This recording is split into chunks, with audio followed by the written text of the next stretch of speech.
Olá, amigos, de volta no Direto ao Ponto.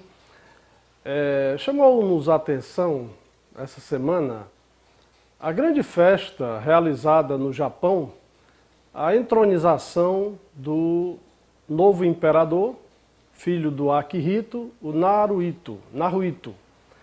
O imperador é como um rei e ele vai ter os seus sucessores ao trono ligados à sua família, como é no sistema Reinol.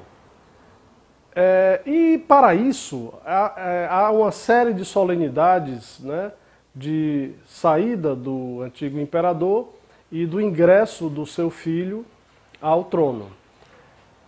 As várias autoridades convidadas pelo mundo vão elas todas dentro de um padrão de relacionamentos em que o Japão passa a ser o país a oferecer a solenidade e os países que vão lá vão cumprimentar aquele ritual, aquela tradição feita ao longo de muitos anos.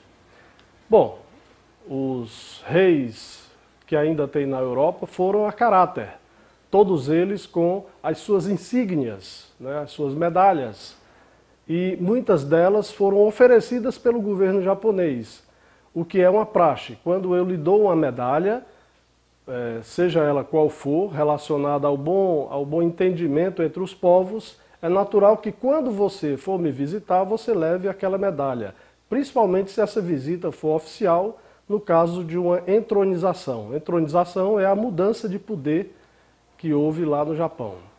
O nosso representante, o nosso presidente, não sei por que cargas d'água, resolveu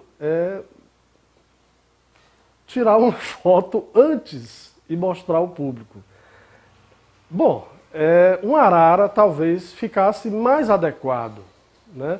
O Falcão, o grande humorista Falcão, tive com ele agora recentemente em Fortaleza, foi muito mal imitado. Falcão, um recado aqui para você. Você está tendo imitadores aí que não estão correspondendo à sua figura.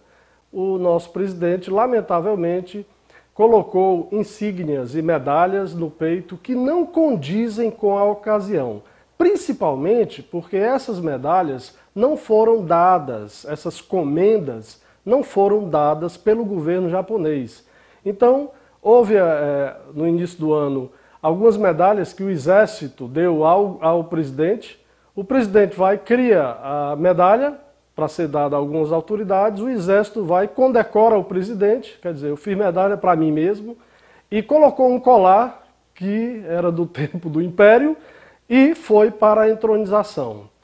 Naturalmente que, como todos os países do mundo, os dirigentes fazem chacota com o governo brasileiro voltou a ser alvo de chacota, o que é uma pena. É uma pena porque, ao se auto-ridicularizar, o presidente Bolsonaro também ridiculariza o povo brasileiro. E eu peço, às vezes, até a algumas pessoas que tenham um pouco de paciência, porque estudar não é para, lamentavelmente, no nosso país, não é uma coisa que faz parte do dia a dia das pessoas.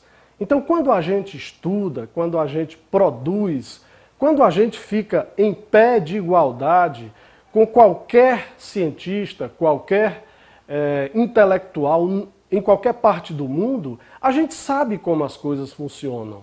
E a gente lamenta profundamente uma exposição ao ridículo feita por um gestor máximo de um país, numa cerimônia tão importante como a entronização do imperador japonês, né, que faz vergonha a todo mundo. Muita gente pode até dizer, isso é besteira.